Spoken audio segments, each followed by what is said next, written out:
So I've got a fresh bit of kit here. I mean, I'm pretty sure it will be fresh because it's vacuum sealed in this bag.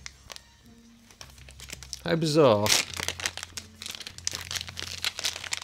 Alright, enough of that ASMR shiz. This from Sirui. Siri? Siri? Siri? How do you pronounce Siri? My name is pronounced Siri. It rhymes with cherry, Lake Erie, and quantum theory. Not your name, Dick Munch. Sirui. S-I-R-U-I. Anyway, took a picture of Siri there. Yeah, so this is Sirui. They've made cheap anamorphic lenses. I've tried out a 50mm f1.8 before. This is a 35 1.8. It's not out yet, it's only on Indiegogo. Some other peeps have fiddled about with one, but I'm very grateful to have been sent one to test out right now. Anamorphic! The body of this lens is like any good quality China lens. Like Laowa, it's all metal, very solid in construction. Aperture ring, clickless, smooth, weighted, same as the focusing. Makes a bit of a noise when you hit the end, but at least I guess you know you've hit the end. It's a very nicely put together lens made for Super 35. This will be a nice 50mm equiv, 35 1.8. Now this is a micro four thirds mount, which will go in micro four thirds, but you can adapt it nicely. They've got it in Sony E mount also, and also Fuji X mount. But with the micro four thirds mount, you can mount it onto the Sony without a problem. Oh, look at that. Nice bit of glass. But you need to check out the front. That's where all the action is. Check that out. Oh, look. You can see that blueness. But that takes a 67mm filter. And you can see on the front there, I think you might be able to see on the front, it focuses down to 85 centimeters. Now that's not too close in terms of photographic lenses, but for anamorphic lenses, a lot of anamorphic lenses don't get that close. So yes, this anamorphic lens has been provided to me in a micro four thirds mount, but I've mounted this to the Sony A7 III just to see what it's like on full frame, because I think you can get more space on this side. It is meant for Super 35, so on a full frame you will see these black kind of circles which make it look like a peephole vision.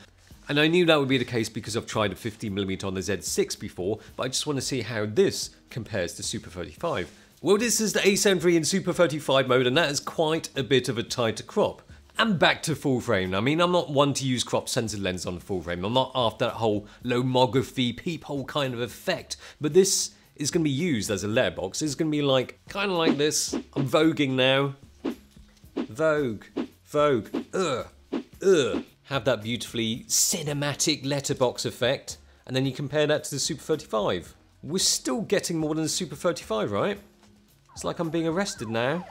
Put your hands up.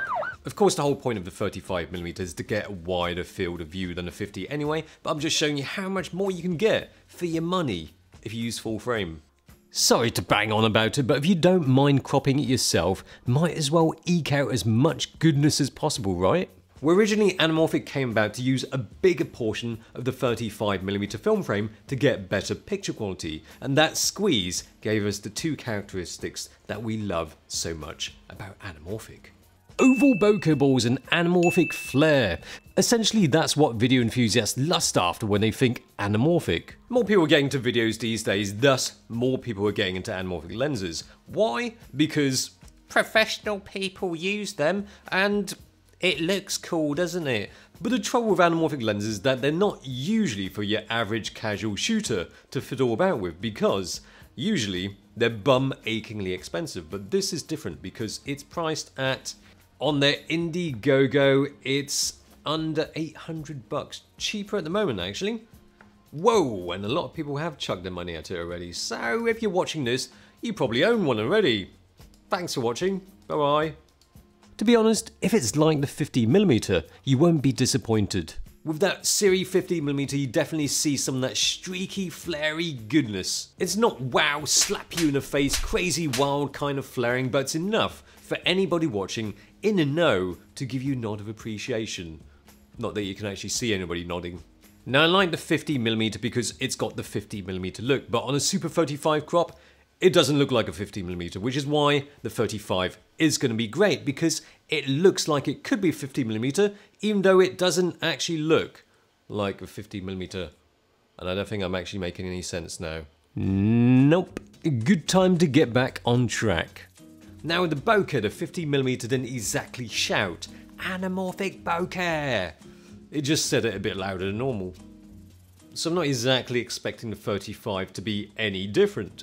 Both the 50 and 35 are 1.33 times squeeze, so it won't have as pronounced bokeh and flaring as a 2 times squeeze anamorphic. You do get the oval bokeh balls with both, more noticeable with the 50, most likely because you get shallow depth of field, although the 50 does produce softer bokeh balls, but on the other hand, the 35 seems a bit sharper wide open. This is what it looks like f1.8, let's try it out at a different aperture. That's at f2, that's f2. 2.8, f4. I was kind of surprised to find out that 35 is sharper than the 50 and the 50 has softer bokeh than 35. I mean, they are different lenses after all, but they do look very similar, even though they have different focal lengths. I mean, they've got the same minimum focusing distance and the same filter thread. But look, when it comes down to picking which one you should go for, the 35 or the 50, it shouldn't be about just the characteristics, but which focal length works best for you. And although the 35 and 50 on Super 35, you can use it on full frame. And even though I cropped quite close to the edges of the imaging circle, it didn't show too much vignetting or too much softness in the corners of the frame. It's a decent performing lens, didn't see any chromatic aberration. I mentioned earlier that a 35 comes in micro four folds mount, then you can mount it on Sony E mount thanks to an adapter, Fuji X mount, but also Nikon Z mount and also Canon EF-M mount. Don't know why you'd want to do that.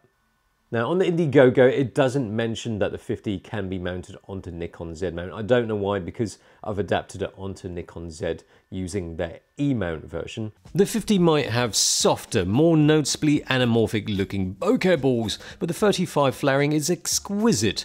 Of course, a 50 has a tighter field of view, but the 35 flared easier, more visibly than 50.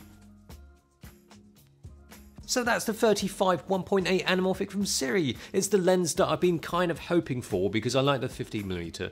It gave me a big grin on my face, and unfortunately I had to give that lens back to my friend because it wasn't my lens, but it's okay, high five! I have the 35 1.8 now, which is a fantastic way of getting into anamorphic without being absolutely spanked for it. I still fancy having the 50 1.8 anamorphic because of the gooey bokeh shallow depth of field goodness, and it does flare like mad sometimes, but the 35 is a very pleasing performing lens. It's plenty sharp that you might expect from a modern lens. It's not just a lens to get that bokeh and flare all the time, but when you do want it, it's there. And I love having that extra wideness, even if it's at the expense of having shallower depth of field. But when you want it, the look you get is unmistakably anamorphic, and that is surely the whole point of a lens like this. Thanks for watching, see you again, goodbye.